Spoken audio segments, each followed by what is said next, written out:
like driving a cool car but saving the environment at the same time. It's a win-win. Oh shit.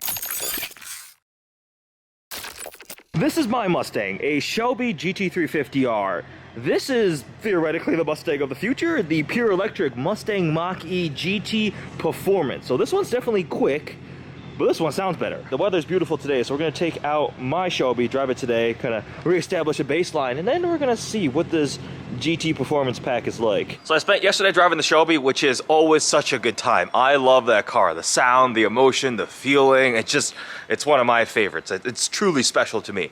Now the Mach-E, all right, so I spent a week with the regular Mach-E. I believe it was an all-wheel drive. It was pretty nice. It's a really good electric crossover, but to me, it didn't quite speak to the Mustang ethos. But again, I have like a Shelby, right? And a Boss 302 Laguna Seca before that. I like the more track-focused, hardcore, loud V8 Mustangs. Top-tier Shelby.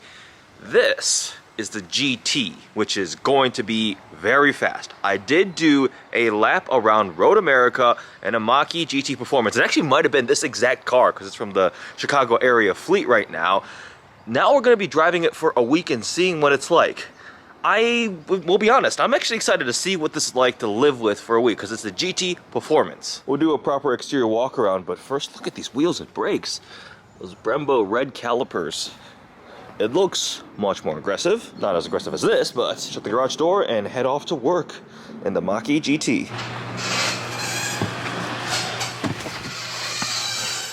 Cold start. Jokes. So we have 95% charge, which is showing 254 miles of range. Interior so far is pretty dang similar to the other Mustang Mach-E's that I have been in. Massive touchscreen dominates the entire center. Let's go ahead and put it into unbridled mode. Ooh, you immediately heard some of the amplified sound. Actually, not even amplified. They're not amplifying anything. Completely generated sound through the speakers. Change in personality. Woo! Obviously, the Mach-E is a pure electric vehicle, which is perfect for today's video sponsor. Recurrent provides EV battery health reports. There are 3 different kinds of reports. You have owner reports, which come regularly. You can have a one-time snapshot if you're looking to buy an EV, and you have dealer reports for dealers to have the health of all the EVs they have in inventory. This is important because, well, the battery is an expensive, important part of your EV, and it'll tell you things like what is the real-world range to expect, the effect of temperature. In the winter, you'll have less range. What is the range 3 years from now in the future as that decreases over time? If you're looking to buy an EV or you own an EV, definitely check out Recurrent. I have a link in the bio below. Thanks to Recurrent for sponsoring today's video. All right, the suspension definitely has firmed up, so unbridled mode, even with magnetic ride dampers, is like a little unreasonably firm. That was one of the big takeaways I had the first time I drove the Mach-E GT Performance. Stop at 35 and then, oh! Yeah, that's pretty quick. Charging port is here on the driver's side. Here's my coworker's Mach-E, so we can compare the differences. We'll do that later. You'll see the front end already on the GT is much more aggressive. What's wrong? I couldn't get in the car because I didn't know how to open it. Just press the button, Win. It's okay. The Mustang Mach-E GT. Yes. So excited. Pumped. Win's first time in a Mach-E, and Win is a fan of electric cars. I am. Like driving a cool car but saving the environment at the same time. It's a win-win. Oh shit. Wait, that's a good pun. It's a win-win. Yes, it's a win-win. Oh my god. It just looks like somebody left a tablet here. Yep. Oh my god, that is so cool. I love getting my friends just like organic reactions to cars. Continue on Lake Cook Road for 4 miles. It makes sounds through the speakers when you're unbridled mode, but if you go back to whisper, it's quiet. Will you explain that again? So, because it's an electric vehicle, it uses the speakers to generate noises inside for kind of the experience, but there's different drive modes. So, like unbridled is the aggressive sporty mode, and you can hear. That's through the speakers, okay. Yeah. Oh, I gotcha. Yep. Obviously, the best way to test the practicality of a vehicle is go to Costco. So I've got my amazing coworkers here. We got Victoria, Danielle, and Win, and we have a substantial amount of Costco, just Costco, and it's gonna go in the trunk of the Mach-E GT, hopefully. If it doesn't all fit in the trunk of the Mach-E GT, Victoria's gonna carry it back to the office. Yep. Or we have the Lamborghini. Can I fold the rear seats down? Commence loading. So we got a button there. It's a 60-40 split. That's not how this, well, although we do have HR here, so she would be. Ah, the car's rolling away. Oh, you got it. Look at you. All right, I'll help. I'll help. I helped. No, I'll actually put the camera down and help. So obviously the Mach-E is a crossover, a four-door vehicle that has the most amount of storage space of any Mustang ever. That it can claim that record. This is orders of magnitude more practical than any other Mustang, and definitely my Shelby. So that is a lot of Costco that is now in the trunk of the Mach-E. So if you need Costco runs, get a Mach-E. Wait, what? This What? is just like open? Yeah, it's a center console. It's because it's electric, so they can have a really cool packaging. There's no transmission, there's no stuff there, like... Oh, that is so cool. It's just space. And that closes too. What? Wynn is just so amazed. I have never seen a car before, clearly. Please don't draw anything obscene. That is the most messed up smiley face. This is why you're an accounting, not an artist. I can't have you. Yay, Costco! This is really cool having the GT and the regular Mach-E next to each other because we can see some of the similarities and some of the differences. Obviously the headlights are the same, the Mustang inspired triple lights there, but the GT has this blacked out grille that has a texture there, whereas the regular Mach-E, that's all just body color. A lot less aggressive of a front end fascia. Whereas the GT has some more sculpting here, got this bit of a front splitter also. Both just have a Mustang logo up front. Wheels, here are the regular Mach-E wheels. Smaller brakes too. Look at these big Brembo pistons with a really cool mesh design on these wheels. Both of these are the all-wheel drive versions. So that's what the E4X stands for. And then coming around to the back. Looks like the upper roof area looks the same tail lights. Obviously we have a GT badge there. This one is just a Mustang badge. But the GT also has a bit of a diffuser down here. Blacked out two-tone. This red paint does look really nice. It rained a bit, but look at this paint. All right, 99% charge showing 274 miles of range. I need to double check the numbers to see what this is rated at, but that's pretty good. Okay, the Mach-E clean for the video. Oops, that's just going crazy. Had to turn off auto hold. There was no button for auto hold. I couldn't find one, so it's buried in the touchscreen somewhere, so that was a little bit annoying. Didn't see one on the left side here either, so. I haven't charged this all weekend, so 74% range remaining is showing 200 miles, which is actually pretty good. This is rated at 260 miles for the GT Performance. The regular GT is supposed to be 270 miles. See those sensors, the little lights there blinking? I can't see that with my eyes. The camera is picking it up because it says Blue Cruise. The hands-free, unsupported highways has a Blue Cruise system which does its own lane centering, all of that steering, things like that. Now that it's getting dark, you can see the welcome sequence as you approach the Mach-E. So I have the key in my pocket. Once you're close enough, the DRLs up front light up, the Mustang logo and the grille lights up too, the projection lamps of the Mustang Pony logo here, and the little buttons for opening the doors light up with the circular ring. And you get the welcome sequence on both the center cluster screen and here. Look at that. It's a really cool pattern. It's got these little blue lines that are tracing kind of zoomed in abstract Mustang logo there.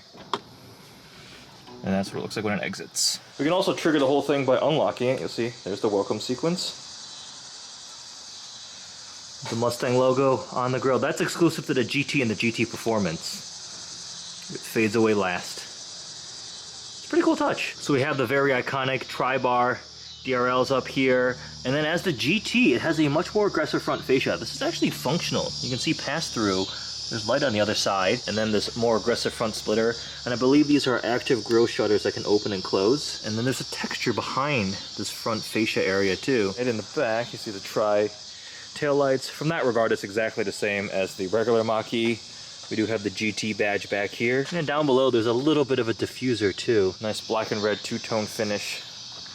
A crossover Mustang. The wheels also are pretty cool. This machined with painted black pocket, like very cool mesh pattern. You can see the red Brembo brake calipers back there too. Pretty big brakes.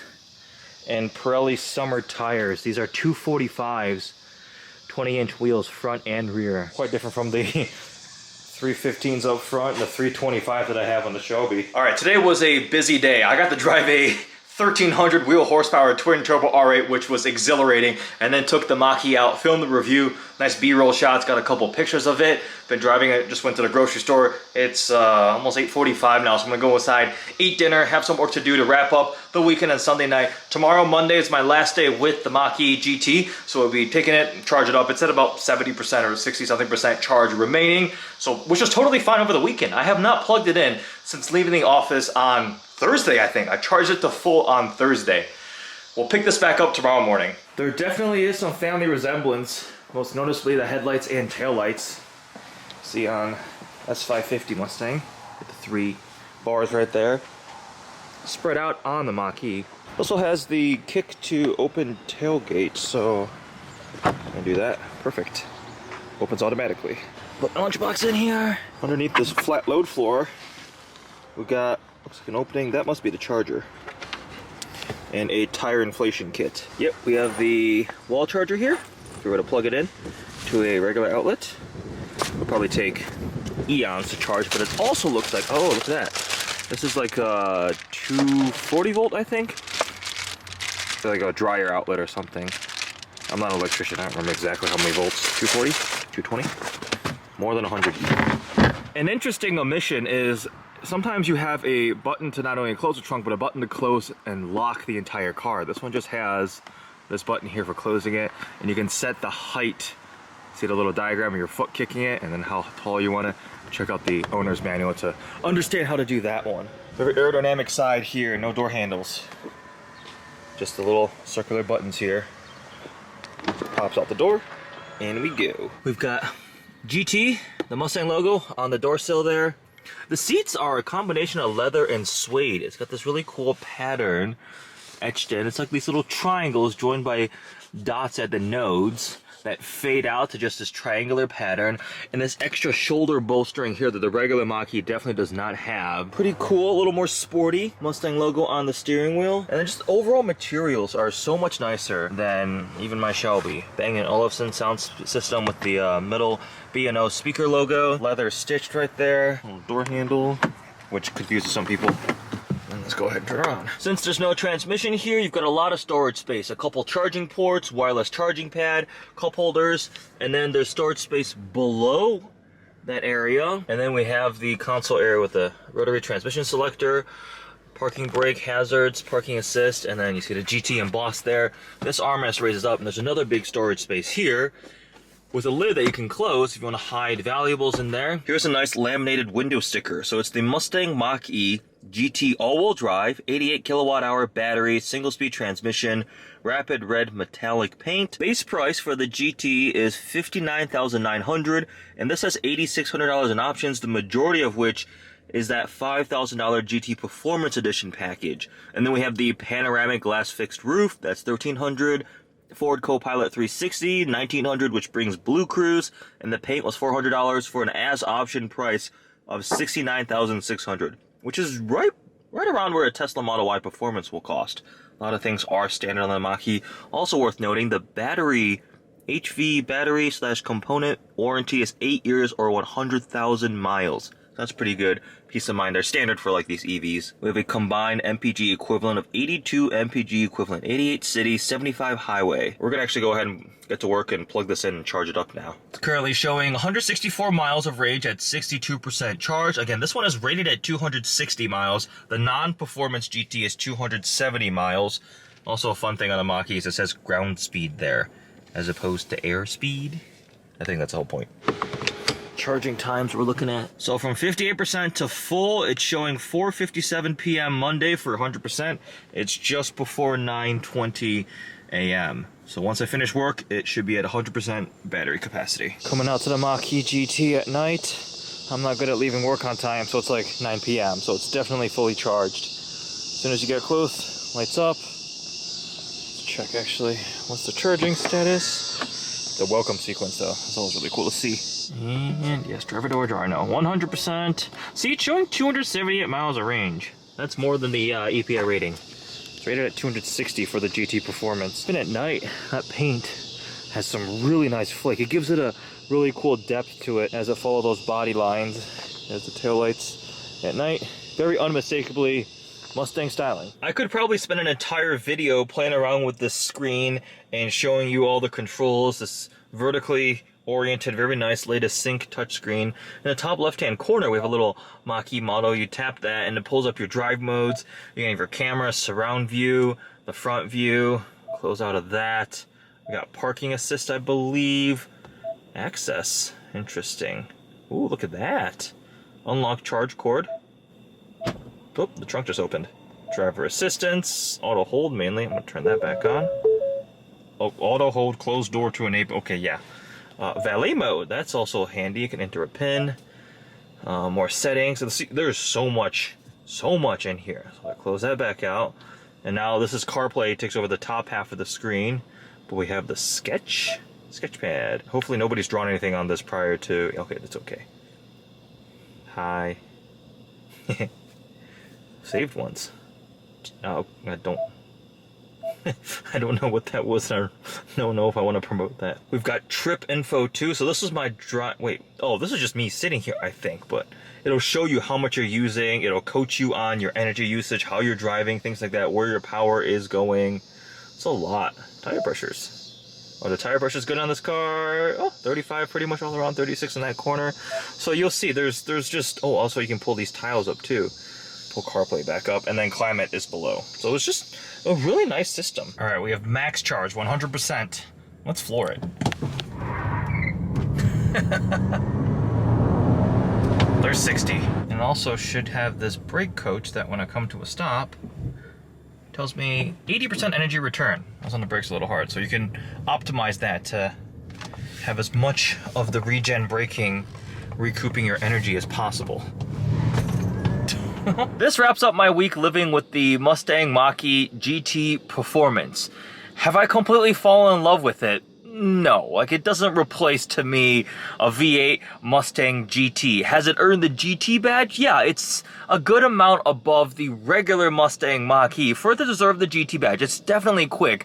Off the line, the torque, the power, the acceleration is plentiful and it's fun. It's enough of a removal from what the regular pedestrian Mach-E is like, kind of like Mustang EcoBoost to the Mustang GT. Am I going to replace my Shelby GT350 with one? Absolutely not. But if I was shopping for a sporty electric crossover, this is pretty high up on the list. A lot more performance than something like the Kia EV6 GT line or a Hyundai Ioniq 5. Definitely more than like a Chevy Bolt EUV. There'll be more competitors entering the space. You have the EV6 GT coming with a lot of power, the Chevy Blazer EV SS, obviously the Model Y Performance is in there. Overall, the Mach-E definitely has the most amount of interior space. It's the most practical, the nicest interior of anything ever branded a Mustang. It doesn't have all of the excitement and emotion, but that's just a fact of it being an EV. But the interior as a daily driver is really nice. Like getting into it, it's just convenient.